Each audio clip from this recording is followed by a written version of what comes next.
यदि एपी के प्रथम n पदों का योग दिया है तो क्या दिया है हमको, दिया है Sn, दिया ना कि Sn बराबर 4n माइनस n, ये दिया और कुछ तो दिया नहीं। अब हम क्या करेंगे, वही n की जगह पे 1 2 3 4 इस तरह से रख के देखते हैं। तो n बराबर 1 रखने पर S1 कितना हो जाएगा, 4 मल्टीप्लाई 1 माइनस 1 का स्क्वायर, मतलब कि 4 1 जा 4 माइनस 1 3, ठीक है। n बराबर 2 रखने पर S2 कितना हो जाएगा, 4 मल्टीप्लाई 2 माइनस 2 का स्क्वायर इज इक्वल टू 4 2 जा 8 माइनस 4 इज इक्वल टू 2। मैंने 2 लिख दिया तो 2, एक तो लिया करो कम से कम। ऐसे ही n बराबर 3 देखने जरूरत है कि n बराबर 3 रखने की। हमें कौन कौन से पद ज्ञात करना, इसका प्रथम पद ज्ञात करना है, इसके प्रथम दो पदों का योग ज्ञात करना है, दूसरा पद भी ज्ञात करना है, इसी प्रकार तीसरा 10वां और nवां पद भी आपको ज्ञात करना है। तो तीसरा 10वां और nवां पद भी निकालना है, तो अपन अभी वो भी निकाल लेंगे, ठीक है। चलो n बराबर 3 रखने पर क्या जाएगा, S3 है ना। तो 4 मल्टीप्लाई बाय 3 माइनस 3 का स्क्वायर माइनस 2 4 दिया 12 9 कितना बचा 3 आई। एक और रख के देख लेते हैं। n बराबर, जरूरत तो नहीं पर अपन देख लेते हैं कहीं अपन मिस्टेक तो नहीं। n बराबर 4 रखने पर 4 रखा तो ये कितना हो जाएगा S4, मतलब कि 4 मल्टीप्लाई बाय 4 माइनस 4 का स्क्वायर, इसकी कोई श्रेणी 4 चौके 16 माइनस 16 इक्वल टू 0। हालांकि अपन को इसकी कोई जरूरत नहीं है। चौथा पद अपन से पूछा गया है क्या, नहीं पूछा गया ना, तो इसकी कोई जरूरत ही नहीं है, तो रहने देते हैं, क्या सवाल को लंबा करते हैं। चलो अब यहाँ तक देखो, हमारे पास ये क्या निकला, S1 S2 S3 निकला है ना। तो हम क्या जानते हैं, क्योंकि S1 क्या होता है, S1 बराबर होता है A1 और A1 की वैल्यू कितनी है, और A1 बराबर क्या होता है, एक्चुअली में A ही होता है ना। A1 मतलब क्या होगा A, इसको ऐसा लिखिए, तो A बराबर, तो प्रथम पद हमारा क्या आ गया 3। हम जानते कि S2 क्या होता है, S2 होता है हमारा A1 प्लस A2। H2 की वैल्यू हमारे पास कितनी है, 4, ठीक है। इधर आ नहीं रहा होगा, उसको दूसरे उस पे करने है ना, उसमें नहीं आ रहा सवाल लेंगे, यहाँ करते हैं।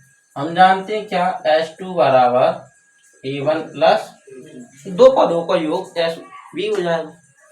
तो यहाँ पे S2 की वैल्यू हमने निकाली थी 4, तो 4 रख दिया। A1 की वैल्यू हमारे पास 3 आ गई, 3 रख दिया प्लस का A2 है ना। तो ये हो जाएगा आपका 4 माइनस 3 इक्वल टू A2, मतलब A2 बराबर काय की वैल्यू आ गई, A2 की आ गई, ठीक है। अब इसके बाद यहाँ कर देता हूँ, ठीक है। A1 आ गया, A2 आ गया। अब हम क्या करते हैं कि A3 निकालने की कोशिश करते हैं, है ना। तो हम जानते हैं कि S3 बराबर क्या होता है, क्या होता है A1 plus A2 plus S3 की वैल्यू कितनी निकाली थी, 3। A1 की वैल्यू, A2 की, A3 की कुछ नहीं है, कुछ है क्या, नहीं। तो ये साइड है 3 minus 1 is equal to A3, तो कितना हो जाएगा A3 बराबर माइनस का 1। तो आप देख रहे हो कितने कितने का डिफरेंस अपन को यहाँ A1 A2 A3 मिल चुके हैं। इस प्रकार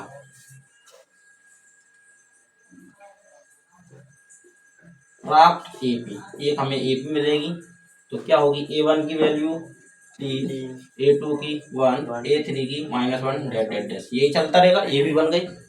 अब यहाँ चूंकि AP बन चुकी है, तो अब इससे यहाँ पर क्या निकाल सकते हैं, प्रथम पद तो अपन को पहले से ही पता है, यहाँ a बराबर कितना निकल गया था 3, d बराबर निकाल लो 1 माइनस 3 कितना आ गया 2। कोई भी पद निकालने के लिए दो ही चीजों की जरूरत होती है, एक a की और एक d की। हाँ माइनस के,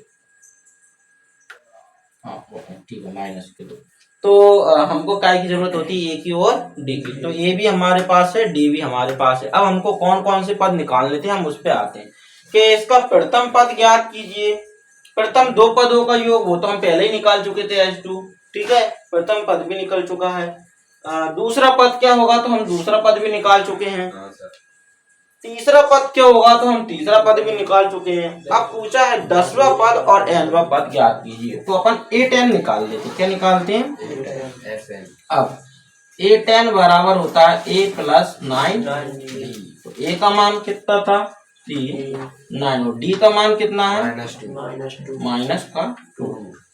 तो जब इसको सॉल्व करेंगे तो ये कितना आ जाएगा 3 माइनस का 18 मतलब माइनस का, तो हमारा A10 का मान भी आ गया।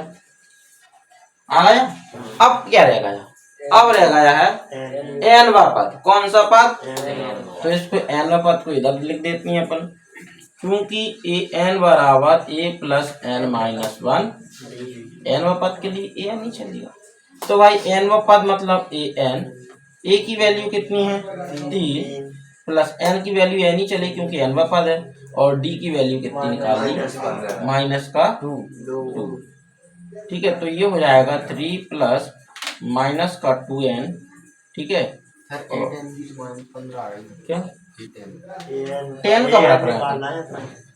10 थोड़ी रख रहा है, an निकालना है बेटा, A10 थोड़ी निकालना है। A10 तो निकल गया है ना अपन। इसके अरे ये इसके बाद का है, ये बताना चाह रहा हूँ स्टेप, ये थोड़ी बता रहा हूँ कि ये इसका सॉल्यूशन, ये इसके बाद अरेंज करना। जैसे इसके बाद यहाँ अरेंज करना है आपको, नहीं तो अंड संड लिख लो कहीं, इधर का उधर उधर का इधर कर लो। इस चक्कर में क्या है कि वो यहाँ से लेंथी हो जाता ना, तो इस चक्कर में, वरना सीधा सीधा लाइन खींच देते अपन। पता नहीं क्या कर दिया मैंने, चलो देखो। तो 3 माइनस 2 का किया माइनस का 2n, और माइनस कैसे किया माइनस माइनस प्लस 2 1 2, तो 3 और 2 5 माइनस का 2n। तो आता है nवां पद जो निकलेगा वो क्या निकलेगा 5n माइनस 2 निकलेगा। ये हो गया इसका आता है करके। आता है प्रथम पद a बराबर 3, प्रथम दो पदों का योग H2 बराबर 4, दूसरा पद 1, प्रथम दो पदों का योग बताए, तीसरा पद -1, 10वां पद -15 और nवां पद 5 माइनस 2n। आ गया समझ में? कोई दिक्कत है? नोट कर लो इसको ना, ठीक है। तो ऐसे 40 धन पूर्णांक लेने हैं जो किससे विभाज्य हो, 6 से विभाज्य हो। तो पहले हम एक श्रृंखला बना लेते हैं कि 6 से विभाज्य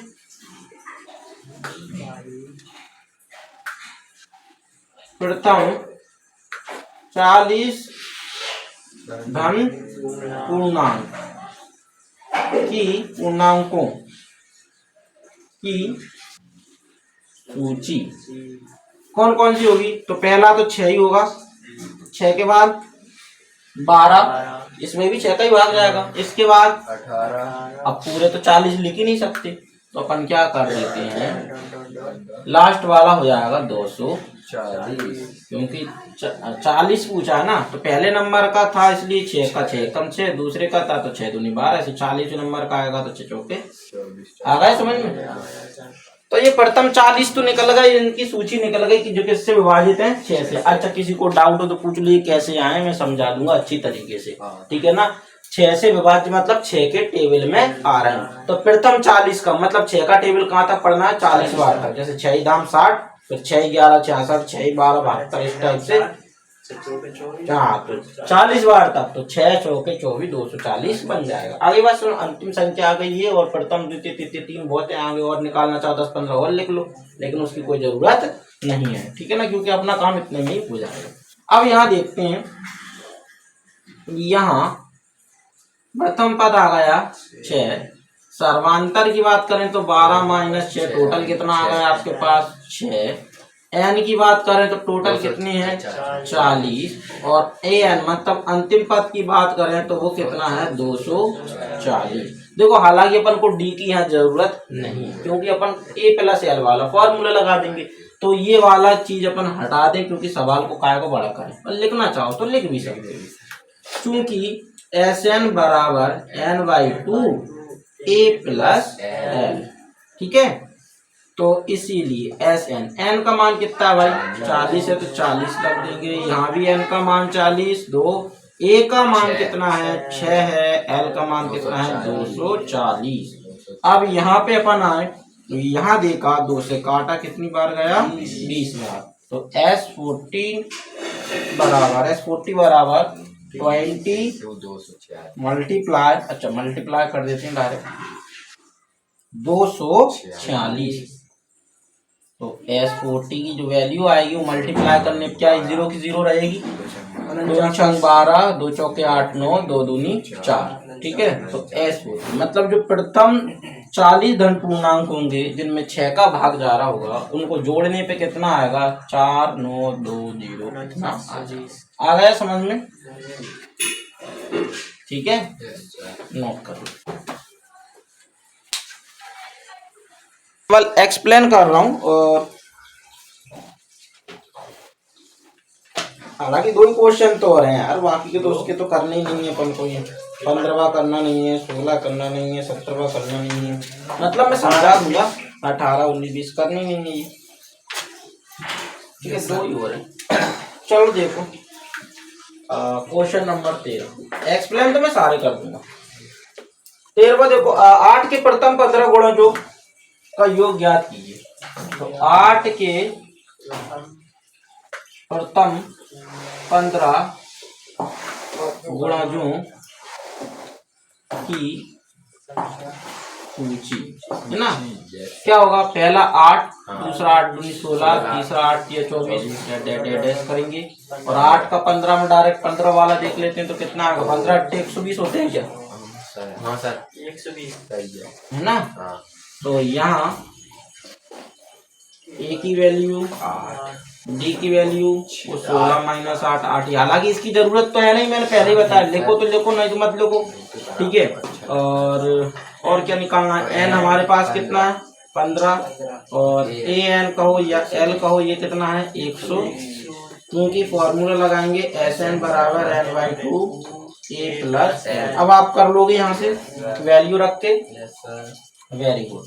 इसके बाद अगला क्वेश्चन देखते हैं, क्वेश्चन नंबर 14 क्या है कि 0 और 50 के बीच विषम संख्याओं का योग ज्ञात कीजिए।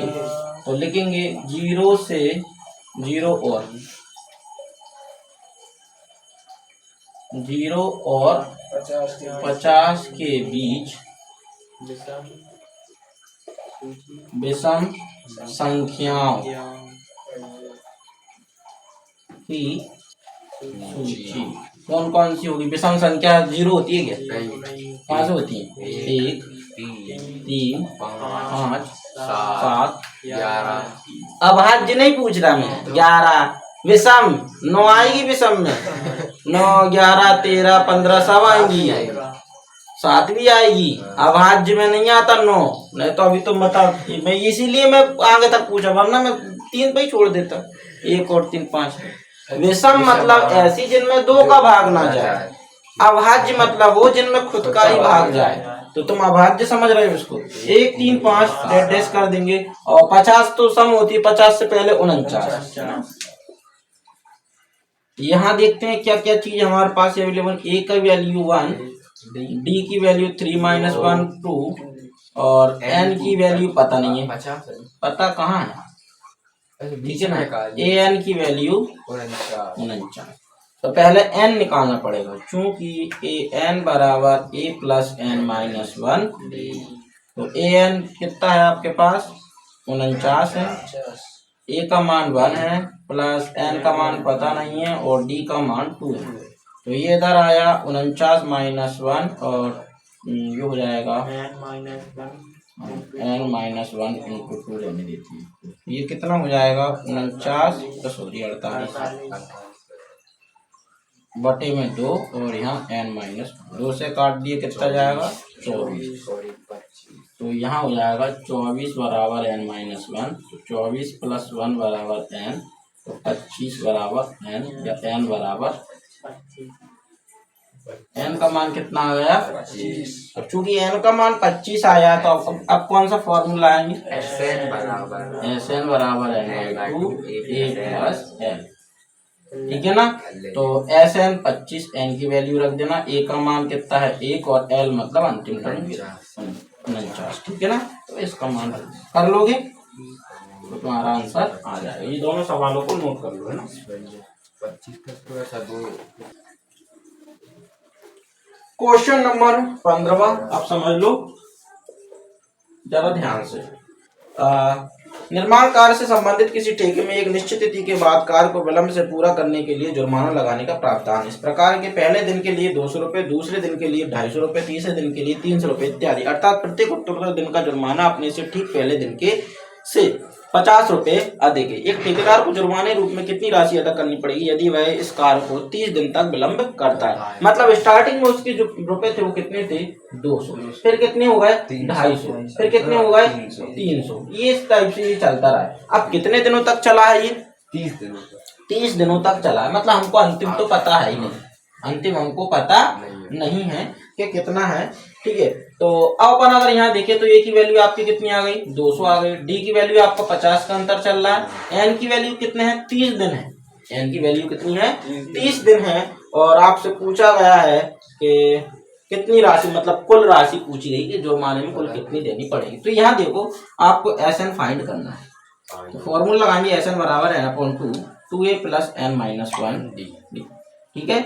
ये क्योंकि अपने पास एन तो है नहीं, डी की वैल्यू है, एन की वैल्यू है, ए की वैल्यू है, तो कर लोगे, है ना। तो ये होगा आपका 15वां, ठीक है। अब 16वां देखते हैं। किसी स्कूल के विद्यार्थी को उनके समग्र शैक्षिक प्रदर्शन के लिए 7 नगद पुरस्कार देने के लिए 700 रुपए की राशि रखी गई। यदि प्रत्येक पुरस्कार अपने से ठीक पहले पुरस्कार से 20 कम, प्रत्येक पुरस्कार 20 कम हो तो इस प्रकार तो प्रत्येक पुरस्कार का मान ज्ञात कीजिए। 1 मिनट, इस क्वेश्चन को अपन थोड़ा समझ लें।